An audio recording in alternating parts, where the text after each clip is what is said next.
Alam mo, may isang tanong na madalas iniiwasan ng maraming leader, lalo na kapag nasa tuktok na sila ng karir nila. At hindi ito tungkol sa kung ano ang narating mo. Ang tanong ay, ano ang matitira kapag wala ka na sa kwarto? At hindi ko tinutukoy yung mga tropeyo, di ba? O yung titulo, kundi yung mga bagay na magpapatuloy. Yung mga ideya, yung kultura na mabubuhay kahit hindi na nakakabit yung pangalan mo dito. At diyan madalas nagkakaroon ng maling pag-uusap, 'di ba? Kasi yung modern na kultura natin, lalo na sa social media, 'di ba? Sinusukat ang tagumpay base sa kasikatan, sa dami ng followers, sa bilis ng pag-angat, parang a game of visibility. Pero sa mga material na pinag-uusapan natin na 'yon, may ipinapakitang ibang sukatan, isang sukatan na hindi nakabase sa katanyagan kundi sa katapatan. Exactly. At yan yung mission natin ngayon. Susuriin natin ng malaliman itong ideya ng legacy o pamana. Tatalakayan natin kung paano nito binabago yung definition natin ng tagumpay. Mula sa pagiging well-known, papunta sa pagiging faithful. At mula sa pansariling tagumpay, papunta sa isang epekto na, alam mo yung tumatagal, na papasa sa mga susunod na henerasyon. Okay, sige, simulan natin dito.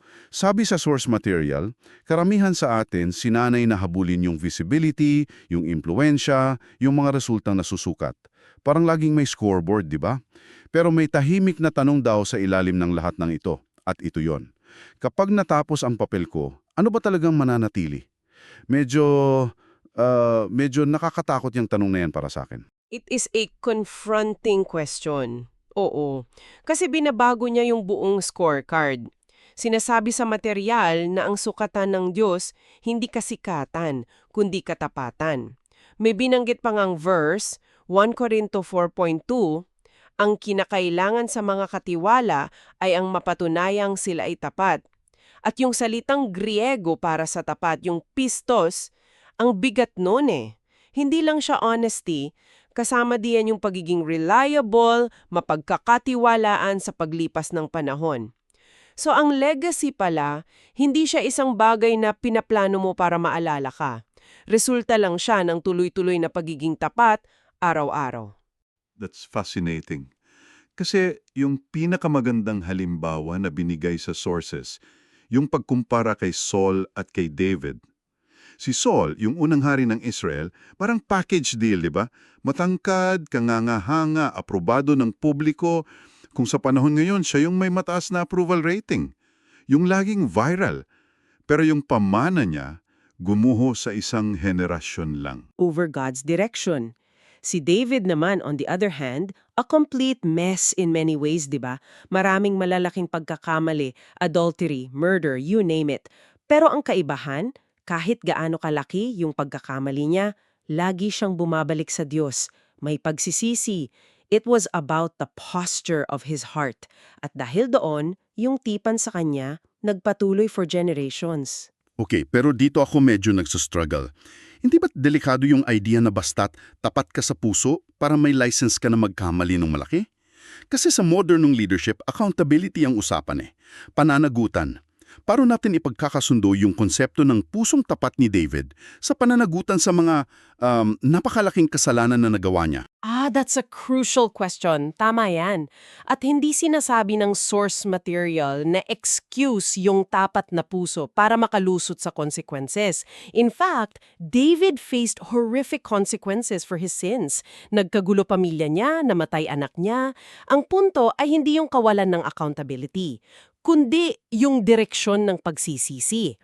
Kay Saul, ang inaalala niya yung reputasyon niya sa harap ng tao. Kay David, ang inaalala niya yung relasyon niya sa Diyos. Yung faithfulness na tinutukoy dito. Yung pagbabalik loob. At ipinapakita nito na ang leadership, hindi yan ownership. Stewardship yan. Pangangasiwa lang.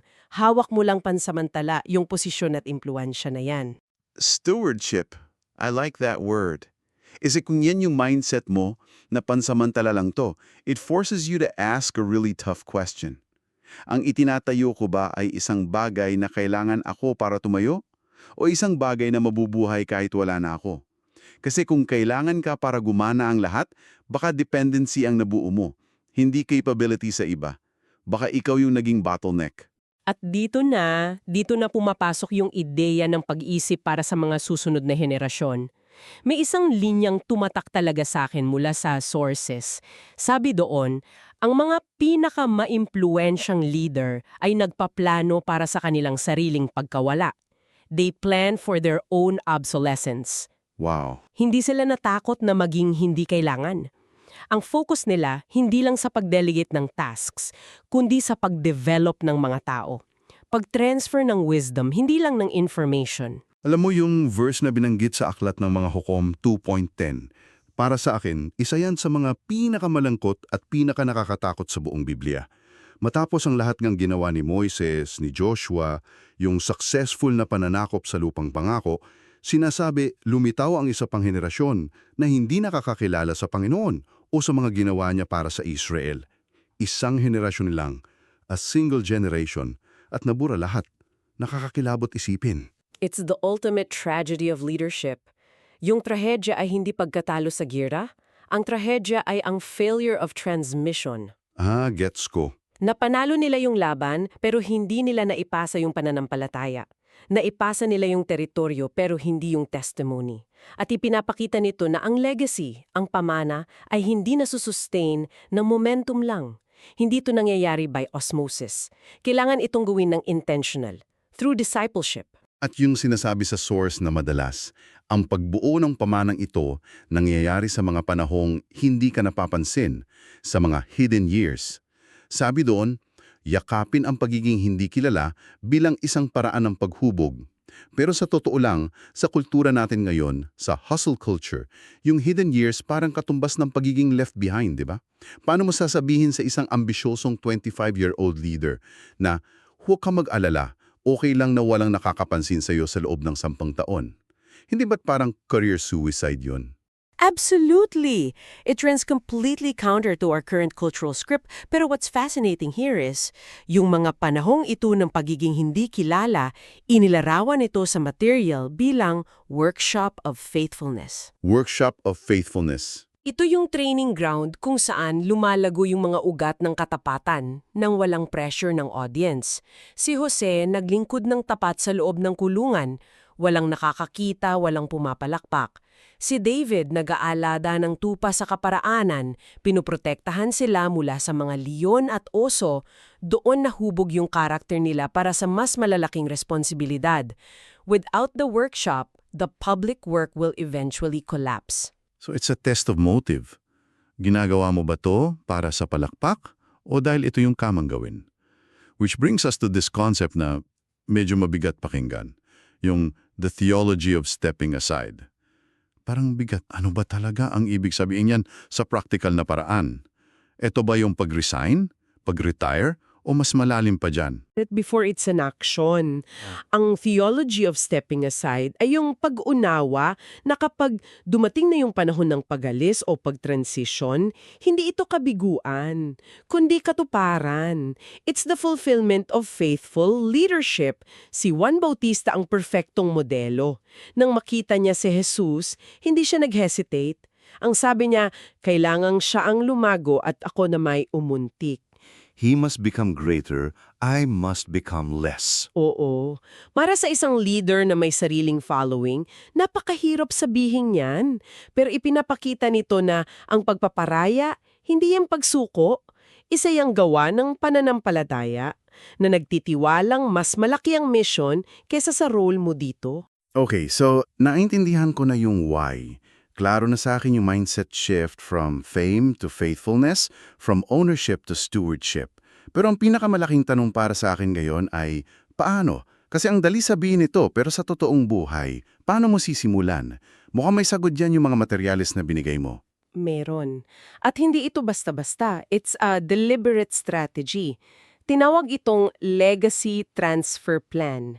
Hindi lang siya wishful thinking, kundi isang plano kung paano ipapasa ang pamana. Alright, a plan. I like that. So ano yung unang hakbang? Ang unang hakbang at baka itong pinakamahirap ay linawin kung ano ba talaga ang dapat ipasa. Kasi hindi lahat ng tradisyon o sistema ay kailangan manatili. Minsan yung mga paraan natin, yung the way we do things here, para lang yan sa isang partikular na panahon. Ang kailangan mong i-define ay yung mga non-negotiables. Yung core principles, yung mission mismo, yung fundamental doctrines. Ito yung mga hindi pwedeng i-compromise. Lahat ng iba pa, pwedeng magbago. So, parang sinasabi mo na kailangan mong ihiwalay yung what at why mula sa how. Yung how, pwedeng mag-evolve. So, after mong ma-identify yung non-negotiables, anong kasunod? Ang kasunod ay ang pagtukoy at paghubog sa mga successors. At dito, madalas nagkakamali ang mga leader. Hindi sapat na mag-delegate ng gawain. You have to delegate real authority. Yung kapangyarihang magdesisyon, magkamali, at matuto mula sa pagkakamaling yon. Ito ang pinagkaiba ng pag-utos sa pag-empower. That's a huge point. Kasi ang dali magbigay ng tasks, pero ang hirap magbigay ng tunay na kapangyarihan. It requires trust. At may risk na baka hindi nila gawin yung A to B na gusto mo. Exactly. Ito yung pagkakamali ng maraming family business, di ba? Ang galing ng founder, pero ayaw niyang bitawan ng control sa decision-making. Ang resulta, pag-retire niya, nagkakagulo yung mga anak dahil hindi sila natutong magdesisyon on their own. Oo. That's a failure of legacy transfer. Si Jesus ang pinakamahusay na halimbawa ng tamang paggawa nito. Hindi niya lang tinuruan ng 12 disipulo, binigyan niya sila ng kapangyarihan at isinugo sila. Ipinagkatiwala niya sa kanilang gawain kahit alam niyang hindi sila perpekto. At if we connect this to the bigger picture, yung tagumpay ni Jesus ay nasukat sa kakayahan ng mga disipulo na magpatuloy nang wala siya sa pisikal na anyo. Ang goal niya ay hindi magkaroon ng mga fans na laging depende sa kanya, kundi mga leaders na kayang mag-develop ng iba pang leaders, an exponential model. Precisely. Which leads to the final step in the plan. At ito yung madalas na nakakalimutan, ang pag-bless sa susunod na henerasyon sa publiko. Public blessing? Anong itsura niyan? Sabi sa source, nung itinalaga ni Moises si Joshua, ipinatong niya ang kanyang mga kamay sa harap ng buong Israel. Hindi ito ginawa sa isang private meeting o sa isang memo lang. It was a public event. Ang ginawa ni Moises parang isang legendary CEO na hindi lang nag-announce ng bagong presidente sa isang internal email. Nagpatawag siya ng all-hands meeting, itinaas yung kamay ng successor niya sa stage at sinabi sa lahat, "From now on, listen to her, support her." The impact of that public endorsement is massive. Wow! Kasi yung public act na yon, nagbibigay ito ng lehitimong otoridad sa bagong leader. Sinasabi nito sa buong community, siya na ang susunod. Ang tiwala ko nasa kanya. Suportahan ninyo siya. Binabawasan nito yung politics, yung alitan, Yes! yung pag-aalinlangan sa panahon ng transition. It's an act of grace. It's a crucial act of setting up the next leader for success. Hindi mo lang sila inilagay sa posisyon, binigyan mo pa sila ng social and spiritual capital para magtagumpay.